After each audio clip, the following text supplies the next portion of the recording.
எல்லாருக்கும் வணக்கம். நான் உங்கள் Geekytamizha. இன்றைக்கி வந்து நம்ம Vivo T3 5G ஸ்மார்ட் ஃபோனோட ஒரு அன்பாக்சிங் அண்ட் ஓவர்வியூ வந்து பார்க்கலாம். ஸோ இது வந்து நம்மளுக்கு விவோவில் நம்பிச்ச ஒரு ரிவ்யூ யூனிட் தான். நமக்கு வந்து பாக்ஸ் வந்து Vivo T3 5G அப்படின்னு வந்து போட்டிருக்காங்க. பின்னாடி ப்ரைஸிங் அப்படின்னு பார்த்தீங்கன்னா நமக்கு வந்து எம்ஆர்பி வந்து 23,000 வந்து போட்டிருக்காங்க. ஆனால் இந்த 128GB வெர்ஷன் வந்து நமக்கு 20,000 தான் ப்ரைஸ் பண்ணியிருக்காங்க. அதில் வந்து உங்களுக்கு 2,000 கார்டு ஆஃபர்ஸ் வந்து கொடுக்குறாங்க. அது இல்லாமல் பார்த்தீங்கன்னா கீழே வந்து நான் ஒரு கூப்பன் வந்து கொடுக்குறேன். ஸோ விவோவில் அந்த கூப்பன் வந்து நமக்கு கொடுத்துருந்தாங்க. அது வந்து நீங்கள் யூஸ் பண்ணிங்கன்னா எக்ஸ்ட்ரா 500 வந்து உங்களுக்கு டிஸ்கவுண்ட் வந்து கிடைக்கும். ஸோ ஒரு 17,500 rupeesக்கு இந்த ஃபோன் வந்து நீங்கள் ரொம்ப ஈஸியாக வந்து பர்ச்சேஸ் வந்து பண்ணிக்கலாம். ஸோ ஃபர்ஸ்ட் வந்து நம்ம பாக்ஸ் வந்து ஓப்பன் பண்ணலாம். ஸோ பாக்ஸ் ஓப்பன் பண்ணதுக்கப்புறம் உள்ளே வந்து என்ன இருக்குது அப்படின்னு வந்து பார்க்கலாம். உள்ளே பார்த்தீங்கன்னா ஃபர்ஸ்ட் வந்து நம்மளுக்கு நம்மளோட Vivo T3 5G ஸ்மார்ட் ஃபோனே வந்து தான் இருக்குது. ஸோ இந்த ஃபோன் அப்படின்னு பார்த்தீங்கன்னா பின்னாடி வந்து நமக்கு ஃபுல்லாக பிளாஸ்டிக் தான் வந்து யூஸ் பண்ணியிருக்காங்க. ஸோ கண்டிப்பாக அந்த பிளாஸ்டிக் ஃபீலிங் வந்து இருக்குது. ஆனால் பார்க்கும்போது கண்டிப்பாக அழகாக இருக்குது. ஒரு டிப்பிக்கலான விவோ ஃபோன் மாதிரி தான் நமக்கு வந்து கொடுத்துருக்காங்க. ஸோ ஃபர்ஸ்ட் பார்த்தீங்கன்னா ஃபோன் பின்னாடி சொன்ன மாதிரி ஃபுல்லாக வந்து நமக்கு பிளாஸ்டிக் பேக் வந்து கொடுத்துருக்காங்க. விவோ பிராண்டிங் இருக்குது. 50 megapixel main camera with optical image stabilization வந்து கொடுத்துருக்காங்க. அதே சமயத்தில் 2 மெகாபிக்சல் டெப்த் சென்சார் வந்து கொடுத்துருக்காங்க. ப்ளஸ் வந்து நமக்கு பின்னாடி வந்து ஒரு ஃப்ளாஷ் வந்து கொடுத்துருக்காங்க. மற்றபடி பார்த்தீங்கன்னா பின்னாடி வந்து நமக்கு வேறு எதுவுமே வந்து கொடுக்கல அப்படின்னு சொல்லலாம். நெக்ஸ்ட் வந்து நமக்கு ஃப்ரண்ட் சைடு. ஸோ ஃப்ரண்ட் சைடை பொறுத்த வரைக்கும் ஃபர்ஸ்ட் வந்து நமக்கு 6.67 inch 120Hz AMOLED டிஸ்பிளே வந்து கொடுத்துருக்காங்க. அதே சமயத்தில் பார்த்தீங்கன்னா ஃப்ரண்ட்டில் வந்து நமக்கு 16 மெகாபிக்சல் செல்ஃபி கேமரா வந்து கொடுத்துருக்காங்க. இதில் வந்து நமக்கு ஒரு in display finger print scanner தான் நமக்கு வந்து கொடுத்துருக்காங்க.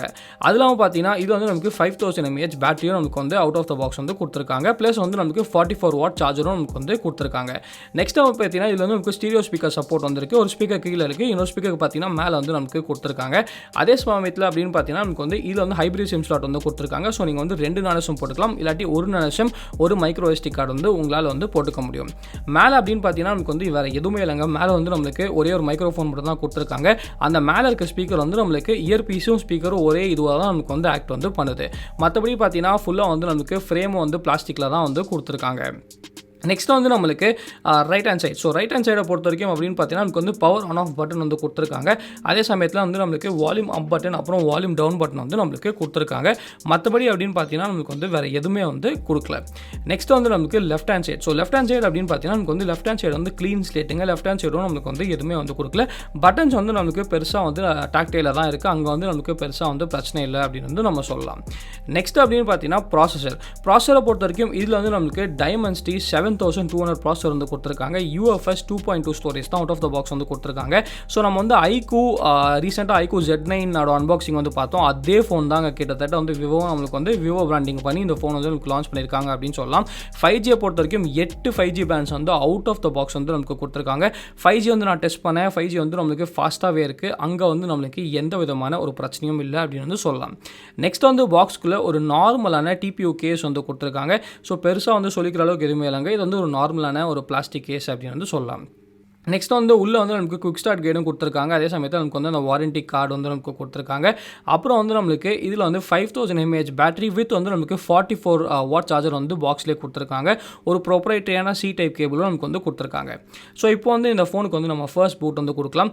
அன்ஃபார்ச்சுனேட்லி பார்த்தீங்கன்னா ஃபோனில் வந்து நமக்கு பேட்டரி வந்து சுத்தமாக இல்லை. ஸோ நான் என்ன பண்ணுறேன் அப்படின்னா ஃபோனில் வந்து சார்ஜ் வந்து போட்டுட்டு அதே சமயத்தில் ஃபோன் வந்து நான் செட் பண்ணிவிட்டு அதுக்கப்புறம் இந்த வீடியோ வந்து நம்ம கண்டினியூ வந்து பண்ணலாம். ஸோ இப்போ வந்து ஃபோனை சார்ஜ் போட்டாச்சு. அதே சமயத்தில் வந்து நம்மளுக்கு ஃபோனை வந்து செட் பண்ணியாச்சு. ஃபோனை ஆன் பண்ண உடனே ஒரு அப்டேட் வந்து வந்துச்சு. அந்த அப்டேட் கூட நான் வந்து பண்ணிட்டேன். ஃபர்ஸ்ட் நான் நோட்டீஸ் பண்ண ஒரு விஷயம் என்ன அப்படின்னு பார்த்தீங்கன்னா நமக்கு வந்து ப்ளோட்வேர் வந்து கண்டிப்பாக விவோவில் வந்து கொடுத்துருக்காங்க.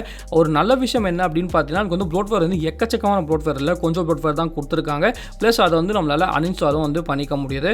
ஆனால் ப்ளோட்வேர் இல்லாமல் கொடுத்தா கண்டிப்பாக நல்லா இருந்திருக்கும். ஆனால் ப்ளோட்வேர் வந்து கண்டிப்பாக கொடுத்துருக்காங்க. ப்ளஸ் இன்னொரு விஷயம் என்ன அப்படின்னு பார்த்தீங்கன்னா நம்ம வந்து ஹாட் ஆப்ஸ் அதுக்கப்புறம் ஹாட் கேம்ஸ் வந்து கொடுத்துருக்காங்க. ஸோ அதை வந்து நீங்கள் தான் வந்து டிசேபிள் பண்ணுற மாதிரி இருக்கும். ப்ளஸ் வந்து நம்மளுக்கு out of the box Vivo app store வந்துருக்கு. ஸோ ஃபர்ஸ்ட் இந்த ஃபோன் வந்து நீங்கள் வாங்கினீங்கன்னா என்ன பண்ணணும்னா நீங்கள் வந்து நோட்டிஃபிகேஷன்ஸ் வந்து ஆஃப் வந்து பண்ணிக்கோங்க. ஏன்னா ஆப் ஸ்டோரில் வந்து நம்மளுக்கு நோட்டிஃபிகேஷன்ஸ் வந்து கண்டிப்பாக வந்து வந்துக்கிட்டே தான் வந்து இருக்கும். மற்றபடி அப்படின்னு பார்த்தீங்கன்னா ஃபோன் வந்து நம்மளுக்கு ஃபஸ்ட் இம்ப்ரெஷன்ஸ் வந்து நல்லாவே இருக்குது. அதே சமயத்தில் நம்மளுக்கு வந்து டைலர் வந்து நம்மளுக்கு விவோட டைலர் தான் கொடுத்துருக்காங்க. ஸோ கூகுளோட டைலர் வந்து நமக்கு கண்டிப்பாக இல்லை. மெசேஜிங் அப்ளிகேஷன் வந்து நம்மளுக்கு கூகுளோட மெசேஜிங் அப்ளிகேஷன் தான் இங்கே வந்து நம்மளுக்கு அவுட் ஆஃப் த பாக்ஸ் வந்து கொடுத்துருக்காங்க. இப்போ வந்து நம்ம செட்டிங்ஸ்க்கு வந்து போகலாம். செட்டிங்ஸ்க்கு போயிட்டு பண்ணிவிட்டு உள்ளே வந்து என்ன ஆண்ட்ராய்டு வெர்ஷன் வந்து கொடுத்துருக்காங்க அப்படின்னு பார்க்கலாம். ஃபர்ஸ்ட் வந்து அவுட் ஆஃப் த பாக்ஸ் லேட்டஸ்ட்டான ஃபன்டச் OS 14 வந்து கொடுத்துருக்காங்க. ப்ளஸ் வந்து நமக்கு ஆண்ட்ராய்டு வெர்ஷன் 14 வந்து கொடுத்துருக்காங்க. ஸோ ரொம்ப நல்ல விஷயம், லேட்டஸ்ட்டான ஆண்ட்ராய்டும் கொடுக்குறாங்க, அதே சமயத்தில் லேட்டஸ்ட்டான ஃபன்டச் OSம் கொடுக்குறாங்க.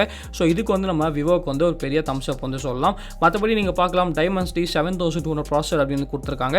ஸோ iQOO Z9ல என்னெல்லாம் ஸ்பெசிஃபிகேஷன் இருக்கோ அதே ஃபோனை தான் நம்மளுக்கு வந்து விவோ பேரை போட்டு இந்த ஃபோன் வந்து விற்கிறாங்க அப்படின்னு சொல்லலாம். ரேமை பொறுத்த வரைக்கும் அப்படின்னு பார்த்தீங்கன்னா நமக்கு வந்து 8GB ரேம் வந்து கொடுத்துருக்காங்க, 8GB விர்ச்சுவல் ரேம் வந்து கொடுத்துருக்காங்க. நீங்கள் வந்து 8GB ரேம் மட்டும் தான் இருக்குது அப்படின்னு சொல்லி நீங்கள் வந்து கணக்கில் எடுத்துக்கலாம். ஏன்னா விர்ச்சுவல் ரேம்லாம் பெருசாக வந்து நீங்கள் கணக்கில் வந்து எடுத்துக்க வேணாம் அப்படின்னு வந்து நான் சொல்லுவேன். நெக்ஸ்ட் வந்து நமக்கு பேட்டரி. ஸோ பேட்டரியை பொறுத்த வரைக்கும் அப்படின்னு பார்த்தீங்கன்னா 5000 mAh பேட்டரி வந்துருக்கு.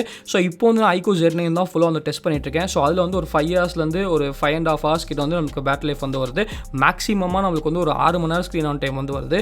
இதுலேயும் எனக்கு தெரிஞ்சு அவ்வளோதான் வந்து வரும் அப்படின்னு நினைக்கிறேன். ஆனால் இது வந்து நான் டெஸ்ட் பண்ணிவிட்டு இதோட ஃபுல் ரிவ்யூ வந்து இதில் எவ்வளோ பேட்டரி லைஃப் வந்து கொடுக்குது அப்படின்னு வந்து நான் சொல்கிறேன். ஃபோன் ஸ்டோரேஜை பொறுத்த வரைக்கும் பார்த்தீங்கன்னா நமக்கு வந்து 128GB ஸ்டோரேஜ் வந்து அவுட் ஆஃப் த பாக்ஸ் வந்து கொடுக்குறாங்க. அதில் வந்து நம்மளுக்கு ஒரு 20GB வந்து யூஸ்டாக இருக்குது அப்படின்னு சொல்லலாம். ஸோ பேட்டரி லைஃப் வந்து நான் சொன்னபடி நம்ம வந்து ஃபுல்லாக டெஸ்ட் பண்ணிவிட்டு இதோட ரிவ்யூவில் வந்து நம்ம சொல்லலாம். மற்றபடி அப்படின்னு பார்த்தீங்கன்னா நமக்கு வந்து சிஸ்டம் அப்டேட் நான் சொன்ன மாதிரி லேட்டஸ்ட்டான அப்டேட்டில் தான் நமக்கு வந்து இருக்குது. ஏன்னா ஃபோனை ஆன் பண்ண உடனே பார்த்தீங்கன்னா ஒரு அப்டேட் வந்து நம்மளுக்கு வந்துச்சு. டிஸ்பிளேக்குள்ளே போனோன்னா நம்மளுக்கு வந்து இதில் வந்து ஸ்க்ரீன் ரெஃப்ரெஷ். ஸோ இதில் வந்து நமக்கு ஸ்மார்ட் ஸ்விட்சில் தான் இருக்குது. அது இல்லாமல் நம்மளுக்கு வந்து 60Hz ஆப்ஷனும் கொடுத்துருக்காங்க. மேனுவலாக நம்ம வந்து 120Hz நம்மளால் புஷ் பண்ண முடியும். ஸ்மார்ட் ஸ்விட்சும் நம்மளுக்கு வந்து கொடுத்துருக்காங்க. மற்றபடி பார்த்தீங்கன்னா ஃபன்டச் OS 14 ஃபீச்சர்ஸ் வந்து நம்ம சேனலே வந்து போட்டிருக்கோம். அந்த ஃபன்டச் OS 14 வீடியோ நீங்கள் பார்க்கலன்னா மேலே காட்டுறேன், கண்டிப்பாக வந்து பாருங்கள். ஏன்னா எல்லா ஃபீச்சர்ஸும் இந்த ஃபோன்லேயும் நமக்கு வந்து அவுட் ஆஃப் த பாக்ஸ் வந்து கொடுத்துருக்காங்க. நெக்ஸ்ட் வந்து நம்மளுக்கு DRM Info. ஸோ DRM Infoவை பொறுத்த வரைக்கும் அப்படின்னு பார்த்தீங்கன்னா நமக்கு வந்து அவுட் ஆஃப் த பாக்ஸ் வந்து L1 சர்டிஃபிகேஷன் வந்து கொடுத்துருக்காங்க. ப்ளஸ் HDR10 HDR10+ சப்போர்ட் இருக்குது அப்படின்னு போட்டிருக்காங்க. அப்புறம் வந்து நமக்கு 60Hz அப்புறம் 120Hz வரைக்கும் நமக்கு சப்போர்ட் இருக்குது அப்படின்னு வந்து போட்டிருக்காங்க. ப்ளஸ் வந்து L1 சர்டிஃபிகேஷன் வந்து கொடுத்துருக்காங்க. ஸோ உங்களுக்கு வந்து Amazon Prime, Netflix எல்லா OTT பிளாட்ஃபார்ம்லையும் உங்களால் வந்து ஃபுல் ஹெச்டியில் வந்து கான்டென்ட் வந்து கண்டிப்பாக வந்து என்ஜாய் வந்து பண்ண முடியும். நெக்ஸ்ட் வந்து கேமரா டு API வந்து எனேபிள் இருக்கா அப்படின்னு சொல்லி நம்ம வந்து பார்க்கலாம். நல்ல விஷயம் என்ன அப்படின்னு பார்த்தீங்கன்னா நமக்கு வந்து இதில் நீங்கள் பார்க்கலாம் கேமரா டு API வந்து நமக்கு எனேபிள் இருக்குது. ஃபுல்லாக வந்து நமக்கு க்ரீன் கலரில் வந்து வருது.